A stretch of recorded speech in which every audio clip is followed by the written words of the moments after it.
Couch, better known as the affluenza teen, is out of jail. Walking out of the Tarrant County Jail, the 20-year-old stayed silent as he walked to a waiting Tesla car. A Texas woman was sentenced on Wednesday to 5 years in prison for voting illegally in the 2016 election. Time for another of my infuriating comparisons that one day I truly hope I no longer have to do, but that would mean relying on Texas not being Texas or America not being America. So let's take a trip to Tarrant County. First up is Ethan Couch, a now 20-year-old who drove drunk as a teenager and killed 4 people. Prosecutors in that 2013 case sought a 20-year jail sentence, but Couch received no prison time after a psychologist testified that Couch was a victim of affluenza, a product of wealthy, privileged parents who never set limits for him. So as a result, he was sentenced to 10 years probation. During that time, he violated the terms of his very generous probation by drinking and then fleeing to Mexico before being brought back and sentenced to 2 years in prison. He was released just yesterday. Next up is Crystal Mason, a black woman also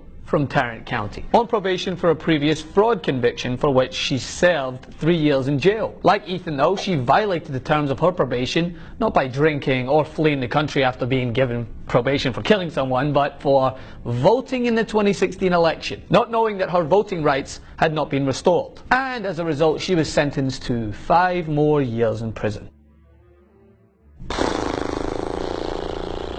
Okay, so let's break this one down just so I'm getting the full picture here. You can drive drunk, kill 4 people, injuring several others, and then get out of having to serve any jail time because you're a privileged rich kid. And then violate those terms, flee the country, and then when you're caught and forcibly brought back, you only have to serve 2 years in prison. Whereas if you are black and violate terms of probation after committing a non-violent crime of fraud where no one is physically injured, not to mention killed, a crime you already served 3 years for, you get 5 years in jail? So tell me, if Crystal Mason had been a victim of too much privilege, would she be granted any leniency? I mean, she didn't kill anyone or anything, so I guess it makes sense that her punishment is more severe, right? Now, when you look at these comparisons, can you see why people of color start to think the system doesn't work in their favor? Can you see why it's frustrating when rich, entitled white Americans are consistently painted in sympathetic light when they commit heinous crimes and then are pardoned by the very same justice system that comes down with fire and fury on people of color? Why is it that in one example a judge looks upon with a lens of compassion and grants him leniency, for him to only abuse it and still obtain a slap on the wrist? Or while a judge in the same state sentences a woman to an additional 5 years away from her 2 children because she failed to understand the limitations of her parole? Yeah, she should have known, or at least should have been informed by her parole officer that she wasn't allowed to vote. But I don't see her fleeing to Mexico.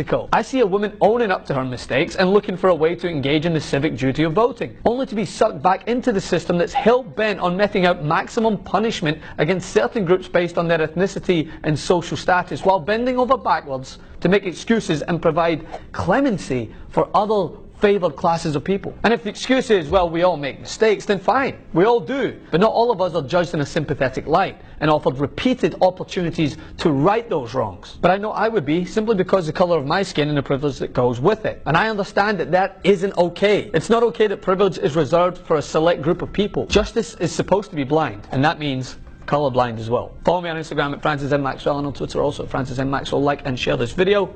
Continue to resist.